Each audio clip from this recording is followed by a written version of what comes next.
एक दोपहर के समय एक बीजेपी का ज्ञान चक्षु ये मेरे पास आया और आके इधर बैठा और इतना दिमाग खाया कि बीजेपी के लिए आप वोट क्यों नहीं करोगे, बीजेपी का विरोध क्यों कर रहे हो।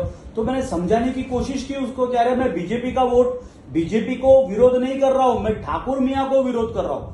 फिर भी दिमाग खा रहा है। अब क्या करे, ज्ञान चक्षु इतना मतलब ज्ञान बांटने में रहते हैं ना ये लोग की पूछो मत। फिर मैं सर पे हाथ लगा के बैठ गया कुछ देर तक। मैं बोला तू बड़बड़ करते रहे, क्या बड़बड़ करना है, क्या बगना है तेरे को, बोलते रहे।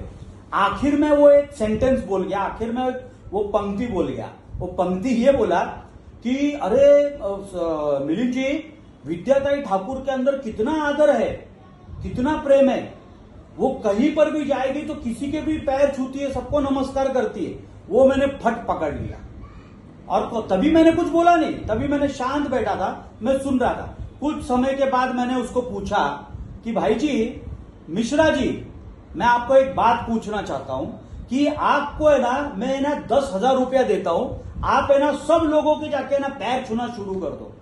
तो बोले मैं क्यों छू? मैं बोला अरे 20,000 देता हूं, आप सब एरिया बढ़ाओ और जाके ना और लोगों के पैर छुओ। तो बोलते मैं नहीं करूंगा। फिर मैंने पूछा आपके घर में माता जी है? तो बोलते हाँ है। फिर मैंने कहा आपके घर में आपकी पत्नी है? तो बोलते हाँ है। तो मैं बोला एक काम करो, माता जी को मैं 1,00,000 रुपया देता हूं, माता जी को बोलो कि सबके जाके पैर छुओ, जितने गोरेगांव में है सबके जाके पैर छुओ। तो बोले क्यों करेंगे माता जी पैर? तो बोले 1,00,000 रुपया दे रहा हूं ना मैं, आपके माता जी को 1,00,000 रुपया दे रहा हूं, सबके जाके पैर छूने के लिए बोलो। तो बोले नहीं नहीं नहीं, ये पैसे के लिए मेरी माता जी सबके घर दरवाजे पर जाकर किसी के पैर नहीं छुएगी। तो फिर मैंने कहा ठीक है, माता जी तो एज हो गया रहेगा, माता जी का थोड़ी वयस्कर हुई, वृद्ध हो गई रहेगी तो वो नहीं चल पाएगी। तो एक काम करो, आप अपनी पत्नी को बोलो कि भाई सबके घर पे जाकर सबके दरवाजे में जाकर पैर छुओ। तो बोले ऐसा क्यों बोल रहे हो आप मिलिंद जी? तो मैंने 2,00,000 रुपया दूंगा मैं। तो बोले देखो ऐसा है मिलिंद जी, आप है ना हद पार कर रहे हो। मेरा परिवार, मैं कमाता हूं, मैं बहुत अच्छा कमाता हूं, और मेरी माँ और मेरी पत्नी ये आपसे पैसे लेकर सबके घर पे जाकर पैर नहीं छुएगी, ये काम हम लोग नहीं करेंगे। मैं दाल रोटी में हम लोग सुखी है।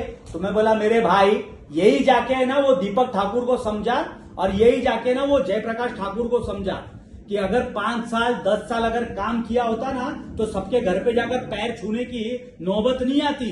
आज पैर छूकर वोट मांग रहे हो ना, ये शर्म की बात है, शर्म आती है ये। अगर आपने 10 साल काम किया होता ना तो पैर छूने की नौबत नहीं आती। आप काम के जोर पर, डंके की चोट पर कि मैंने ये काम करके दिखाया है और ये काम के जोर पर मुझे मतदान करो, आप ऐसा बोलते। अरे जो भागे हैं, जो अपने ज्ञान चक्षु जो भागे हैं मेरे कार्यालय से, शायद वापस कभी आएंगे कि नहीं आएंगे मुझे पता नहीं। जय राम जी की जय, श्री राम।